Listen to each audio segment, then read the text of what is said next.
Assalamualaikum warahmatullahi wabarakatuh. Saya Salma Fitria Bariklana, NIM 2001026096. Selamat menyaksikan video dari kami. Sejarah masuknya Islam ke Nusantara.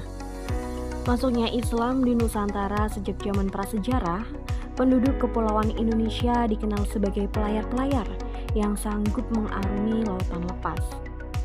Sejak awal Masehi, sudah ada rute-rute pelayaran dan perdagangan antara kepulauan Indonesia dengan berbagai daerah di daratan Asia Tenggara. Wilayah barat Nusantara dan sekitar Malaka sejak masa kuno merupakan wilayah yang menjadi titik perhatian, terutama karena hasil bumi yang dijual di sana menarik bagi para pedagang dan menjadi daerah lintasan penting antara Cina dan India. Sementara itu, pala dan cengkeh yang berasal dari Maluku dipasarkan di Jawa dan Sumatera dan kemudian dijual kepada para pedagang asing.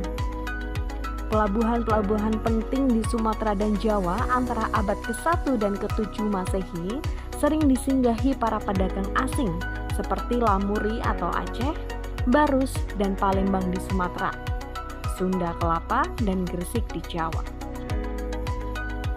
Pedagang-pedagang Muslim asal Arab, Persia, dan India juga ada yang sampai ke Kepulauan Indonesia untuk berdagang sejak abad ke-7 Masehi ketika Islam pertama kali berkembang di Timur Tengah.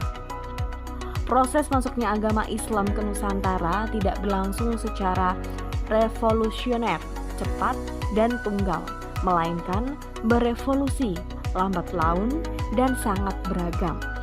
Menurut para sejarawan, teori-teori tentang kedatangan Islam ke Indonesia terdapat beberapa macam teori.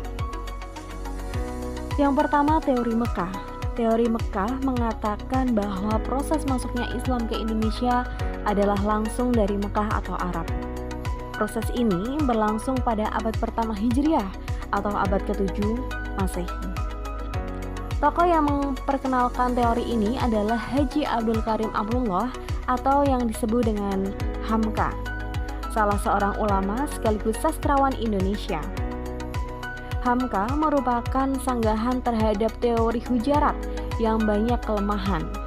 Ia malah curiga terhadap prasangka-prasangka penulis orientalis barat yang cenderung menonjolkan Islam di Indonesia. Pandangan Hamka ini hampir sama dengan teori Sufi yang diungkap oleh A.H. Jones yang mengatakan bahwa para musafirlah atau kaum pengembara yang telah melakukan Islamisasi awal di Indonesia. Yang kedua, teori Gujarat.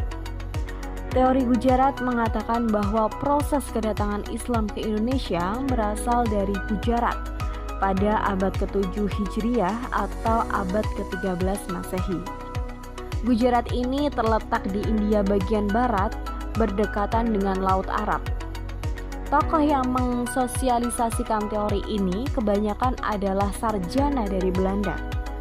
Sarjana pertama yang mengemukakan teori ini adalah J. Pitchnevel dari Universitas Leiden pada abad ke-19. Teori yang ketiga, teori Persia.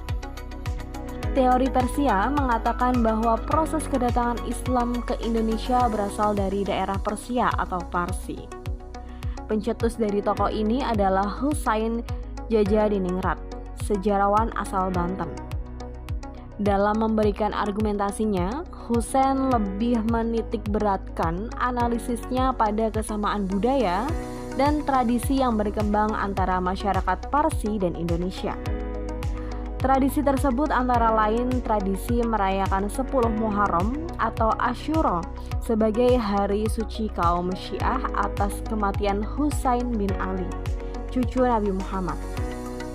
Seperti yang berkembang dalam tradisi tabut di Pariaman di Sumatera Barat, istilah tabut atau keranda diambil dari bahasa Arab yang ditranslate melalui bahasa Parsi. Yang keempat yaitu teori Cina. Teori Cina bahwa proses kedatangan Islam ke Indonesia, khususnya di Jawa, berasal dari para perantau Cina. Orang Cina telah berhubungan dengan masyarakat Indonesia jauh sebelum Islam dikenal di Indonesia. Pada masa Hindu-Buddha, etnis Cina atau Tiongkok telah berbaur dengan penduduk Indonesia terutama melalui kontak dagang. Bahkan, ajaran Islam telah sampai di Cina pada abad ke-7, masa di mana agama ini baru berkembang.